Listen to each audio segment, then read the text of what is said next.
오늘 나누실 말씀은 진정한 위로는 과연 무엇일까라고 하는 제목으로 지난주에 이어서 조금 요 본문 말씀을 연결선상에서 좀 살펴보려고 합니다.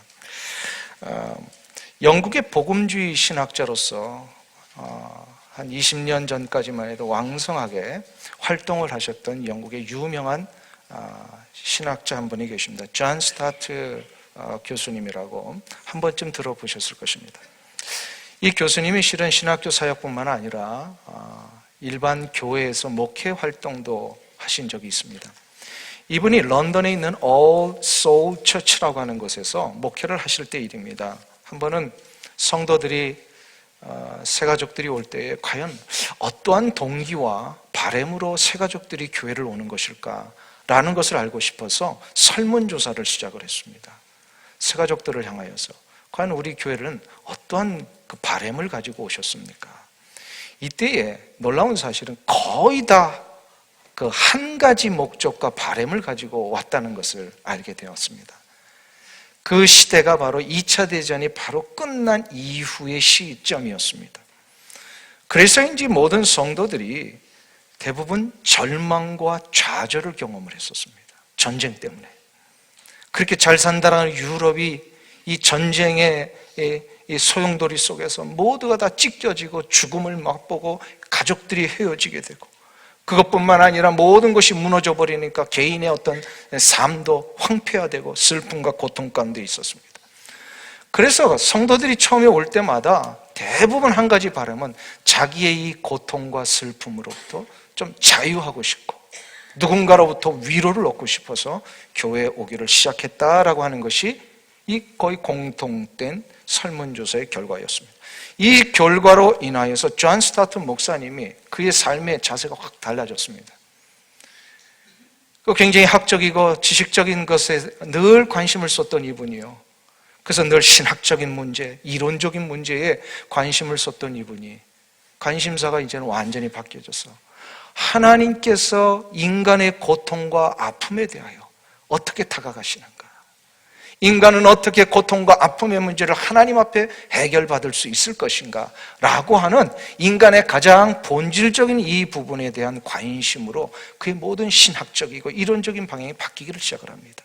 그래서 그분이 쓰신 나중에 책들을 보면요, 다 이런 것에 대한 관심사로 책을 쓰기를 시작을 하셨어요.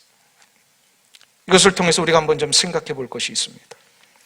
과연 이 존 스타트 목사님의 목회 현장에 일어났던 이 일이 그래서 그 20세기 중엽에 있었던 영국에서만 해당되는 일이었겠는가라는 것입니다.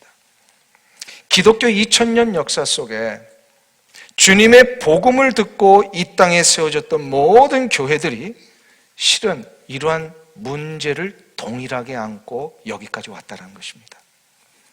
이 세상에는 우리들이 감당할 수 없는 많은 고통과 아픔들이 현재도 존재하고 있습니다.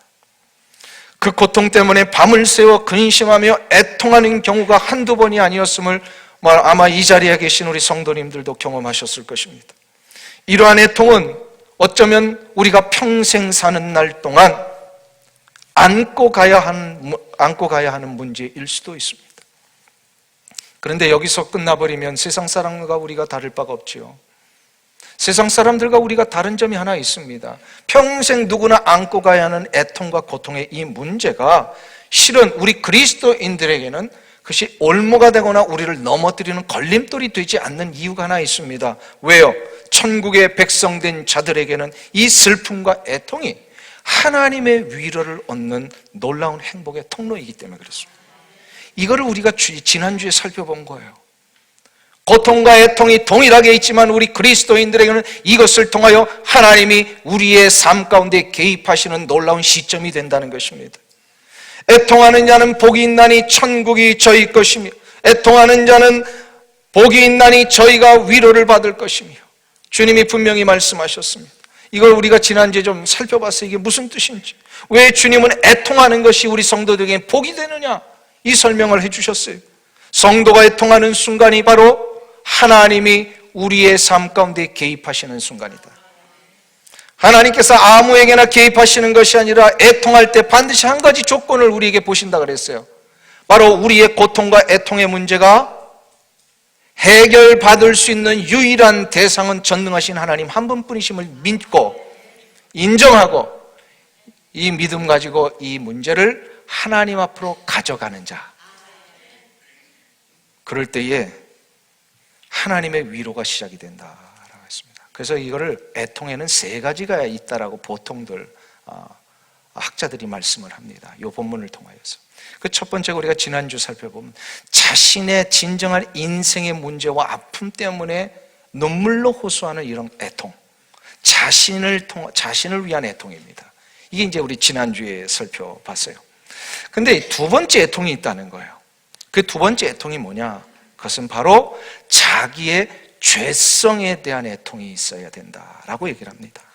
그래서 주님께서는 이 위로의 문제를 우리에게 허락을 하실 때에 한 가지 더 나아가야 될 것이 있다. 위로를 받으려면 자신의 죄성에 대한 애통을 해야 된다.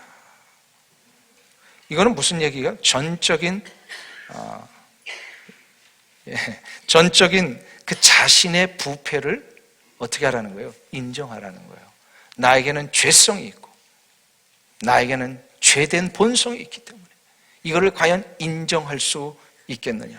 성경에 보면 자신의 죄성과 자신의 부족함을 인정하고 고백한 자들에게는 어떤 일이 일어나냐면요, 하나님의 위로가 시작이 되더라는 거예요. 그 대표적인 예가 하나 있어요. 여러분들도 잘 아시는 이사야 선지자입니다. 이사야 선지자는 원래 귀족 출신, 더 정확하게 말하면 제사장 가문에서 아마 태어났던 그런 사람일 수 있습니다. 그러는 그 귀족 신분으로, 그렇게 제사장 신분이기 때문에 늘 하나님이 거하시는 성전을 드나들 수가 있었습니다. 근데 어느 날 하나님의 성전을 이렇게 드나드는데 그 하나님은 보이지 아니하시는 영으로 임재하시잖아요. 그런데 이 이사야 선지자에게는 하나님이 갑자기 놀라운 그 선물을 하나 주십니다. 그게 바로 뭐냐면 육신의 눈으로 하나님이 임재하시는 것을 볼 수 있게 하신 거예요. 성경의 역사 속에 이런 하나님의 임재를 눈으로 직접 본 예가 많지 않습니다. 아주 특별한 하나님의 선택된 주의 종들에게만 이런 일을 나타나셨어요. 그렇잖아요. 우리도 예배 드릴 때 하나님은 영이시기 때문에 우리의 육신의 눈으로는 볼 수 없지만 임재하시는 것을 우리의 영으로 깨닫고 이제 하나님을 의지하며 나가고 있잖아요. 이게 보통의 사람들의 예배하는 방식인데 이 이사야에게는 평소에는 그렇게 하셨는데 갑자기 하나님을 볼 수 있는 이 선물을 주셨어요. 눈으로 이렇게 본 거예요. 여러분들 같으면 하나님을 눈으로 보면 어떻게 하실 겁니까? 박수치고 감격하고 놀라운, 이게 얼마나 놀라운 축복이에요. 하나님을 직접 볼 수 있다라는 거. 꿈에도 소원이 뭐예요? 하나님 눈으로 한번 뵙는 거. 저는 그랬어요. 여러분들은 안 그러신지 모르겠지만 저는 어릴 때부터요, 하나님을 좀 한번 직접 봤으면 좋겠습니다. 이런 그 소망이 있었어요. 근데 아직까지도 한 번도 안 보여주시더라고요, 저한테는. 그런데 뭐 꿈에 뭐 환상, 그게 아니라 직접 보여주신 거예요.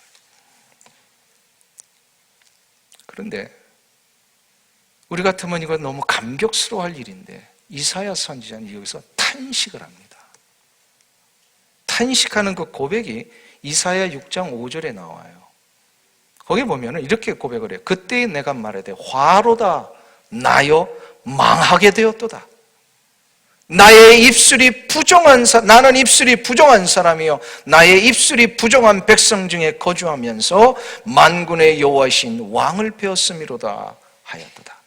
이게 무슨 얘기입니까? 하나님 뵈면 너무나도 좋아야 될 것 같은데 이 이사야는 지금 이거 큰일 났구나, 망하게 됐구나, 내가 죽게 되었구나, 이 고백을 한 거예요. 왜요? 당시의 구약의 모든 백성들은 하나님을 보면 다 죽게 되어 있었습니다. 왜요? 죄인된 인간이 가장 완전하고 가장 거룩하신 하나님을 뵙는다는 것은 이거는 인간으로서 할 수 있는 일이, 허용된 일이 아니에요. 그래서 그 자리에서 하나님 잘못 보고서 죽는 사람들도 있었어요. 하나님의 법궤를 만지기만 해도 죽었는데 이사야 같은 경우에는 하나님을 직접 뵈니까 이건 큰일 난 거예요. 내가 죽게 되었구나. 망하게 되었구나. 나같이 이렇게 입술이 부정하고 죄로 가득 찬 자가 하나님 만났으니 이건 큰일 났구나. 이게 실은 이사야가 그 현장에서 했던 애통입니다. 탄식을 했어요. 너무너무 이건 큰일 났어요.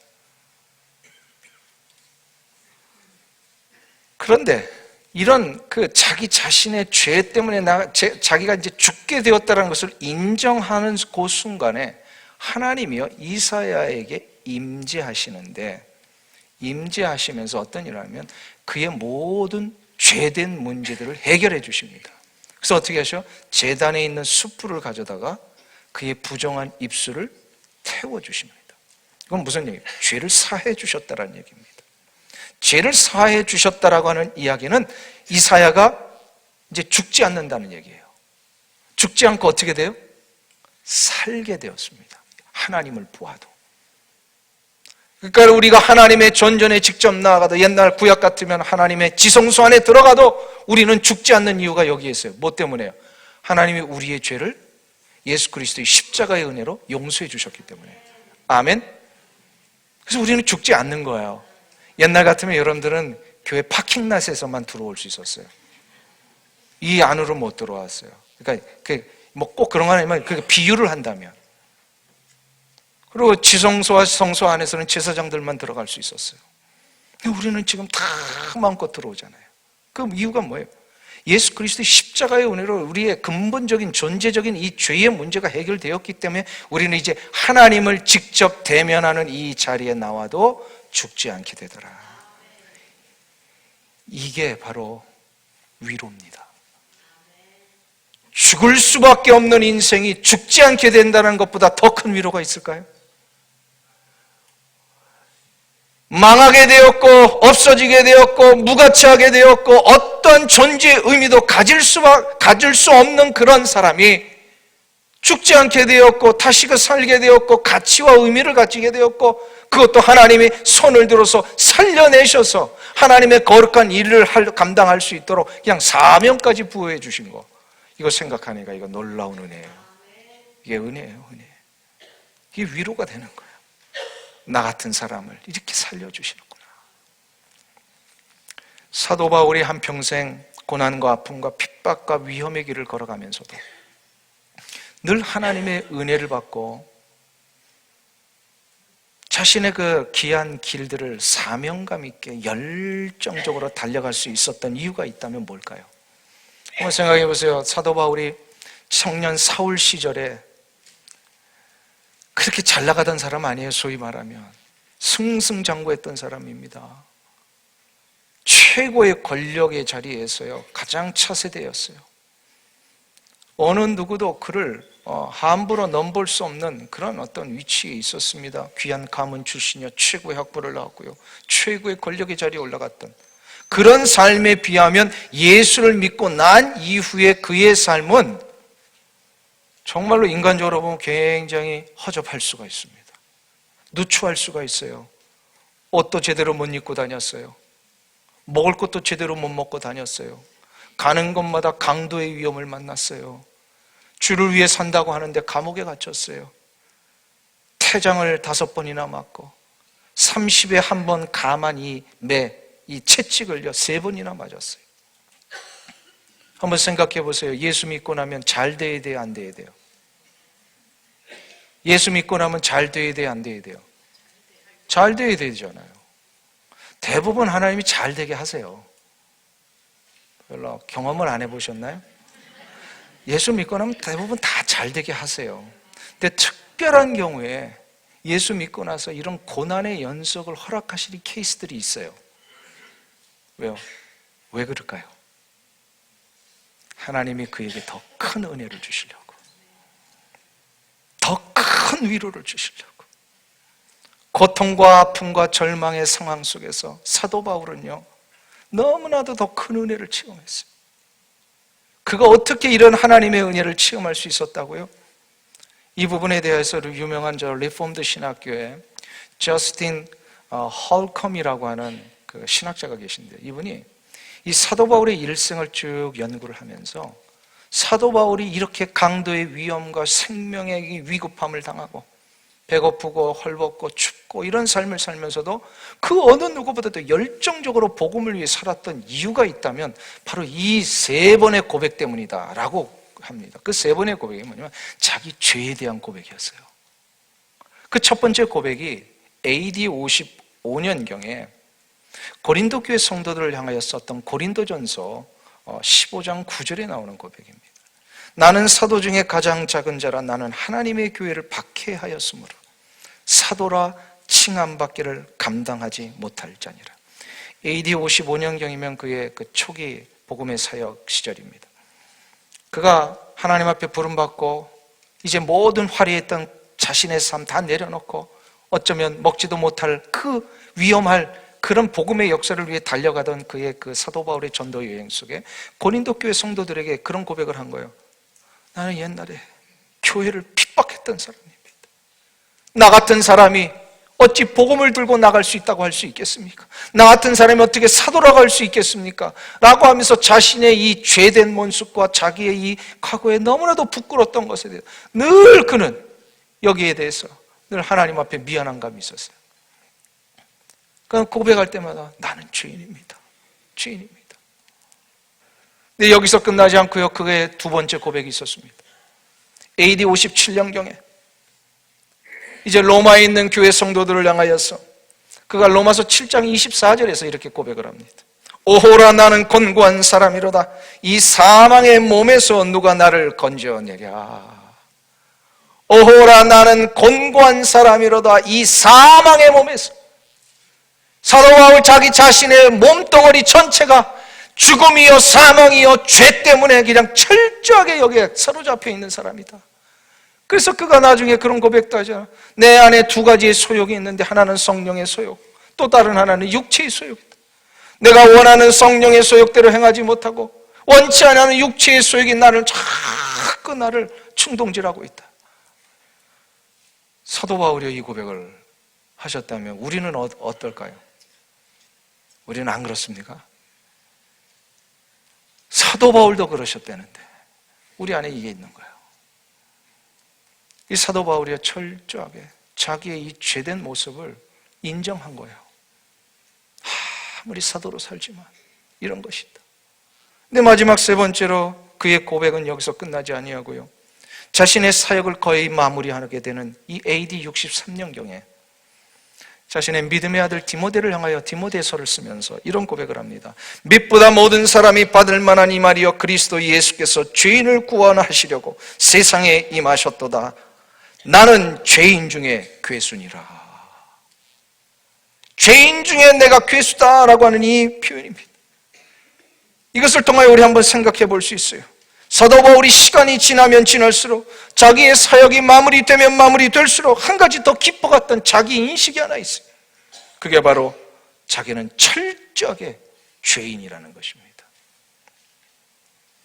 근데 이 죄인을 인정한다는 게 왜 중요할까요? 죄를 인정한다는 것은 무슨 얘기입니까? 이 죄의 문제는 이 죄로부터 자유할 수 있는 방법은 오직 한 가지, 전능하신 하나님의 용서하심의 은혜와 그 용서하심의 은혜를 우리 가운데 적용하시기 위해 직접 십자가에 달려 돌아가신 우리 주 예수 그리스도의 그 놀라우신 사랑의 희생을 나를 위한 것으로 받는 자, 그런 자만이 이 용서를 받을 수가 있기 때문에, 죄의 문제를 해결할 수 있기 때문에. 자, 근데 놀라운 사실이 있어요. 하나님이 죄의 문제가 해결되지 않는 것에는 임재하실까요, 안 하실까요? 은혜를 베풀지 않으십니다. 하나님의 은혜와 긍휼과 축복은요, 죄의 문제가 해결된 곳에만 임하십니다. 하나님은 죄가 있는 곳에는 함께하지 않으세요. 그러니까 어떤 역사를 기대하시고 어떤 일들이 이루어지기를 원하신다면요, 철저하게 이 죄의 문제를 해결해야 돼요. 어떤 간구의 제목들이 있으시잖아요. 그 간구가 하나님의 은혜로 응답되기를 원하신다면 이 죄의 문제가 해결되기를 먼저 하나님 앞에 고백해야 됩니다. 이게 바로 자신의 죄성에 대한 애통이 있어야 된다는 거예요.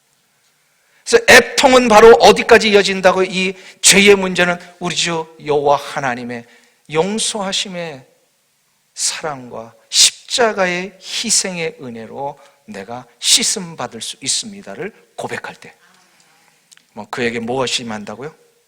하나님이 임재하십니다. 위로가 시작이 되는 거예요. 할렐루야. 그 네덜란드의 현대 미술가에 있던 머리츠 에셔라고 하는 유명한 그 작가가 있는데요. 그분의 그 여러 작품 중에 아주 독특한 작품들이 있는데, 눈이라고 하는 제목의 작품이 있어요. 이 눈이라는 작품은요, 자신의 눈을 거울을 통하여 보고 있는 장면입니다. 그런데 자신의 눈동자에 비친 것은요, 거울을 들여다보고 있는 자기의 이 진짜 얼굴이 아니라 자기의 이 모든 살과 피를 감싸고 있는 이 골격, 곧 해골이었습니다. 우리가 거울을 보면 어떤 게 보여요? 해골이 보여요? 얼굴이 보여요? 얼굴이 보이잖아요. 근데 이 피셔의 작품 속에는요, 거울을 보고 있는데 해골이 비춰진 거예요. 이것을 통하여서 이 피셔라는 작가가 한 가지 우리에게 메시지를 전하고 있는 겁니다.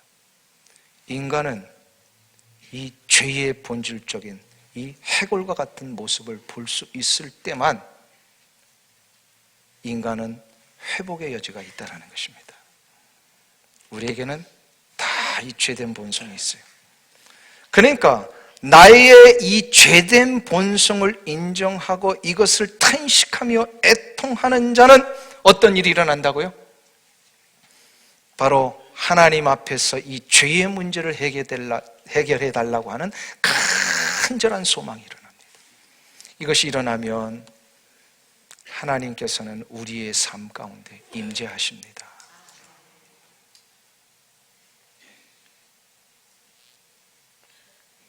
이것이 이제 하나님이 임재하시고 우리에게 위로를 주시는데, 여기서 이제 하나를 더 나가라고 하십니다. 아까 첫 번째는 자신의 인생의 문제에 대한 애통이었어요. 근데 두 번째는 자신의 죄성에 대한 애통이에요. 그래서 자기 죄성의 문제가 해결되고 하나님의 위로가 시작이 되면 이제 어떤 일들이 일어나냐면, 내 주변에 허락된 이웃들에 대한 그 모습을 보면서 애통하기를 시작을 합니다. 이웃에 대한 애통입니다. 이웃에 대한 애통이 시작되기 위해서는요, 하나님의 눈으로 그 이웃을 바라볼 수 있게 되어야 됩니다. 하나님의 눈으로 이웃을 바라볼 수 있어야 돼요. 이런 겁니다. 우리 자식들 가운데 말을 잘 듣는 자식도 있고요, 말을 안 듣는 자식도 있는데, 또 이런 경우가 있죠. 유일한 자식 하나 있는데 이 망나니로 막 자랐어요. 너무 버릇없이 어릴 때 키우다 보니까. 그러니까 아버지 말도 안 듣고 어머니 말도 안 듣고 자기 하고 싶은 대로 살다가 조금 힘이 생기다 그러니까 그냥 막 방탕하고 아버지 어머니를 모욕하고, 이런 자식을 망나니라고 그러죠. 이런 망나니도 부모가 인내하고 기다려주고 계속해서 기도해주고 사랑을 베풀면 결국은 나중에 다 돌아옵니다. 그렇죠? 그래서 이 망나니 아들이 이제 드디어 돌아왔어요. 아버지의 그 긍휼과 사랑 앞에 드디어 자신의 잘못을 인정하고, 아버지 잘못했습니다, 용서해 주세요. 이 용서를 구하니까 아버지가 진짜 용서하시고 그 아들을 받아주는 순간부터 이 아들에게 나타나는 놀라운 현상이 하나 있습니다. 뭔지 혹시 아세요? 경험해 보신 분들은 아실 거예요. 아들이 제대로 돌아오면 어떤 일이냐면 아버지의 마음을 이해하기를 시작합니다. 아버지의 마음을 이해한다라고 해서는 아버지의 마음을 가지고 자기도 이제 보게 되는 거예요. 세상을 보는 거예요. 아버지의 눈으로 다른 사람들을 보게 됩니다. 이것이 바로 하나님이 우리에게 마지막으로 기대하시는 애통입니다. 자기가 이제 자식이 돌아와가지고 망나니 같은 이 아들이 이제 다시금 결혼해서 자기도 아들을 키워보니까 드디어 뭘 한 거예요? 아버지가 이렇게 힘들어 하셨구나. 그러면서 그 막내가 자기가 이제 망나니가 결혼해서 이제 아들을 낳는데, 이 아들도 또 어떻게 돼요? 망나니 짓을 하면 뭐가 되는 거예요? 안타까움이, 애통이 있는 거예요. 내가 저 과정을 거쳤는데 저 아이는 나와 같은 시행착오 겪지 않고 빨리 돌아와야 되는데, 이게 바로 다른 이에 대한 애통입니다. 내가 그 애통을 경험하고 나니까 하나님이 무엇을 간절히 원하고 계시는지 이것이 나에게 느껴지기를 시작을 하는 거예요. 나의 죄를 보게 된다라고 하는 것은 그래서 하나님의 긍휼과 용서하심을 얻게 되는 것이요, 하나님의 긍휼과 용서하심을 얻게 되는 자들은 비로소 하나님의 마음으로 다른 이들을 보게 되어 있습니다. 우리 교회 한 권사님의 이야기를 해서 죄송합니다만, 이 권사님께서 한 1, 2년 전의 이야기입니다.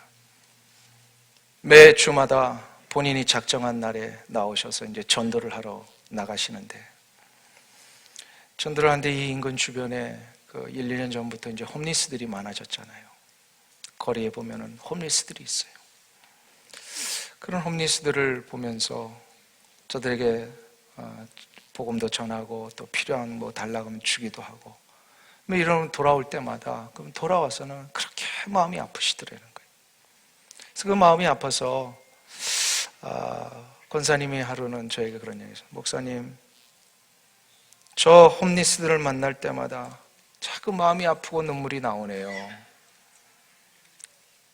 그래서 나는 그 권사님의 말씀이 참 그래, 행색이 볼품이 없고 먹을 것도 없고 거리에 불황하는 그런 그 모습 때문에 너무 불쌍해서 그러시는가 보다 그랬더니 그게 아니고요. 그게 아니고 이분이 이런 얘기를 해요. 저분들이 저렇게 살다가 세상 떠나면 어떻게 되는가 라는 그 생각이 나오더라는 거예요. 이것은 무슨 마음이에요? 단순히 뭐 집이 없고 먹을 것이 없어서 그냥 그 외적인 것 때문에 불쌍해서 나오는 눈물이 아니라 그 이면에 저들에게 진정한 안식도 얻지 못하고 평안도 얻지 못하고 저 영원한 하늘의 소망도 얻지 못한 채 저렇게 그냥 살다가 저들이 끝나버리면 과연 저들은 어디를 가는 것인가? 지옥에 가는 것 아닌가? 라고 하는 것에 대한 안타까움, 애통의 눈물이었어요. 이것이 바로 하나님의 눈으로 다른 이들을 바라보는 애통입니다. 하나님은 우리를 보실 때 너가 돈이 많이 있구나, 돈이 없구나, 불쌍하구나, 너는 건강이 없어서 이렇게 연약해서 맨날 시름시름 앓으니 얼마나 안 됐냐, 이런 것 때문에 하나님이 안타까워하실까요?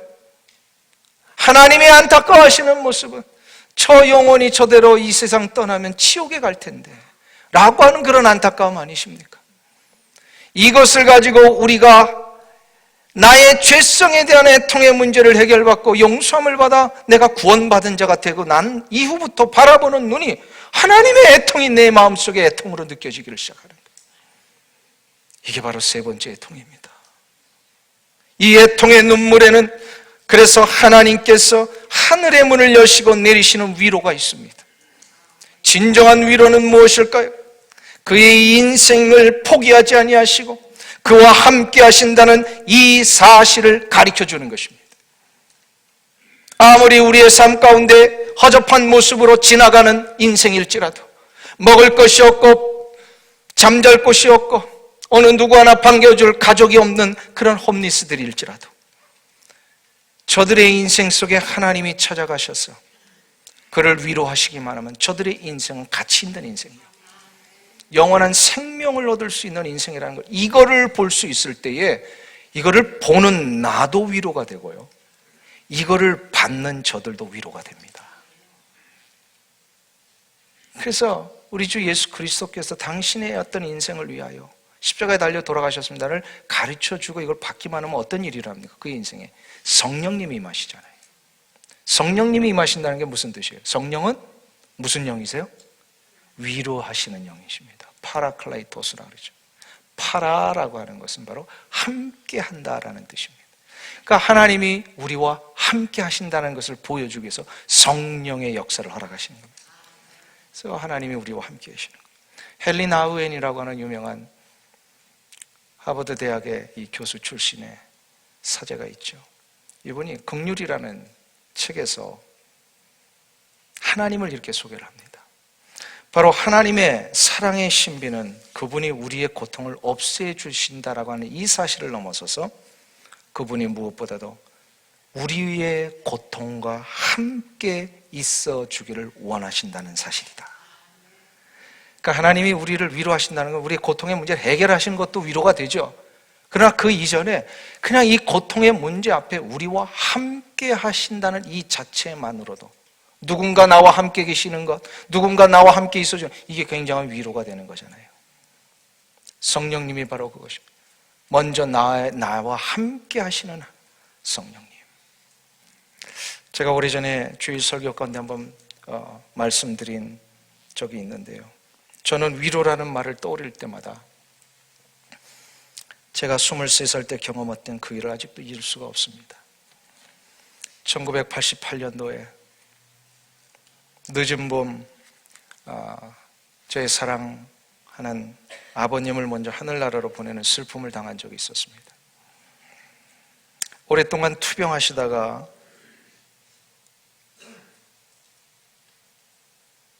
이제 암투병을 하셨는데, 이게 암투병 오래 하다 보면 가족들이 다 지치잖아요. 힘들잖아요. 저희들도 이제 거의 그런 상황에 왔을 즈음에 아버님이 이제 수년 동안 암투병 하시고 세상을 떠나셨어요. 그런데 막상 아버님이 떠나시고 나서 보니까 돌아가시 전까지는 그 힘들고 지친 것 때문에 못 느꼈는데, 떠나시고 나니까 그 슬픔과 외로움과 허전함이 막 물밀듯 쏟아지는 거예요. 그 이제 총각 시절이었죠. 23살이면. 그래서 이제 정신없이 장례를 치르고, 수많은 이제 분들이 조문을 왔다 가시고, 여기서는 이제 그 장례가 그냥 딱 시간 정하면 그때만 하지만, 옛날에 그 시절의 장례는요, 2박 3일 동안 잠을 자지 않고 조문객을 받습니다. 앉았다 일어났다 앉았다 일어나면서. 그래가지고 정신이 없이 장례를 끝냈는데, 그 장례를 와서 조문하시는 분들이 위로를 하시잖아요. 주님의 위로를 전합니다. 천국의 소망을 가지십시다. 이제 이런 위로를 하는데, 그때는 그 위로가 들어오질 않더라고요. 하나도 들어오질 않아요. 위로가 되질 않는 거예요. 그 허전함과 슬픔이 막 물밀듯 오는데. 근데 나중에 장례가 다 끝나고 이제 그 장례를 이렇게 옆에서 누가 지켜보면서 이렇게 찍은 사진이 있었어요. 그러니까 비디오죠. 그 카메라 비디오를 이렇게 보고 있는데, 놀라운 사실은 그 3일 밤낮을 소수의 성도님들과 저의 그 신학교 친구들이요, 함께 그 자리를 울면서 슬퍼하면서 지켜줬더라고요. 그걸 몰랐어요. 정신이 없으니까. 그리고 나서 이 장면을 보고 나서야 제가 큰 위로가 되더라고요. 나 혼자 슬퍼한 게 아니고, 나 혼자 이 문제 앞에 외롭게 있었던 게 아니라, 이 슬픔과 어려움 상황을 함께 있는 분들이 계셨구나 라고 하니까 이게 위로가 되는 거예요. 그때 제가 알았어요. 위로는 함께 있는 것이구나. 남의 아픔에 동참한다고 하는 것은 그냥 조언을 하는 게 아니라, 그 문제를 어떻게 해결할 것인지 이게 가르쳐 주는 게 아니라, 그냥 그 아픔에 함께 있어 주는 것이구나. 이 위로를 지금 우리 주님이 해 주시겠다고 약속하고 계십니다. 애통하는 자는 복이 있나니 그들이 위로를 받을 것이며, 우리의 삶이 아무리 힘들고 어려워도 하나님은 우리의 애통이 복이 되게 해주시겠다 약속하십니다. 나의 애통의 문제를 해결하실 분이 하나님이심을 믿고 그것을 맡기며 나가는 자, 자신의 죄성을 철저히 보면서 나의 죄의 문제를 해결하실 분은 하나님뿐이심을 인정하며 애통하는 자, 그때 비로소 하나님의 눈으로 다른 이들을 보게 될 때에 성령님께서 나와 함께 하시는 이 놀라운 위로를 경험하시게 될 것입니다. 사랑하는 우리 성도님 여러분, 삶의 고통과 절망에 혹시 처해 계십니까? 그 삶의 고통과 절망 때문에 애통하며 울며 밤을 지새운 적이 있으십니까? 절망하지 마시기를 바랍니다. 애통하는 자에게는 우리 하나님의 위로가 있습니다. 사방에 우겨쌈을 당하도 우리가 쌓이지 아니하고 답답한 일을 당하여도 낙심하지 않을 수 있는 이유는 참 위로자 되신 보혜사 성령님이 지금 우리와 함께 계시기 때문입니다. 이 은혜를 믿으며 소망하며 모든 애통의 문제를 해결받으시길 주의 이름으로 축원합니다. 기도하겠습니다. 하나님 아버지, 나의 인생의 애통과 슬픔을 해결하실 분은 하나님 한 분뿐이십니다. 이 문제를 하나님 앞에 나가겠습니다. 받아주시옵소서. 또한 하나님이 나에게 임재하시는 이유는 내가 이 죄의 문제를 고백하고 우리 주 예수 그리스도의 십자가의 은혜로 용서받을 때 나에게 임재하시는 줄 믿사오니 날마다 나의 죄성을 바라보면서 고백하면서 십자가의 은혜를 붙들며 나가게 하여 주시옵소서. 또한 하나님의 나 같은 인생이 이 주변에 얼마나 많이 있는지를 깨달아 하나님의 마음으로 애통하며 우리의 이웃과 우리의 가족들을 바라볼 때마다 하나님의 성령님께서 함께 위로해 주실 줄로 믿사오니 이 은혜가 우리 가운데 시작되므로 날마다 절망하지 아니하고 낙심하지 아니하고 사방의 우겨쌈을 당하여도 쌓이지 아니하고 답답한 일을 당하여도 넘어지지 아니하며 오로지 위로하시는 보혜사 성령님 하나님의 위로를 누리며 살아가는 귀한 주님의 성도님들 되게 하여 주시옵소서. 예수님의 이름으로 기도하옵나이다. 아멘.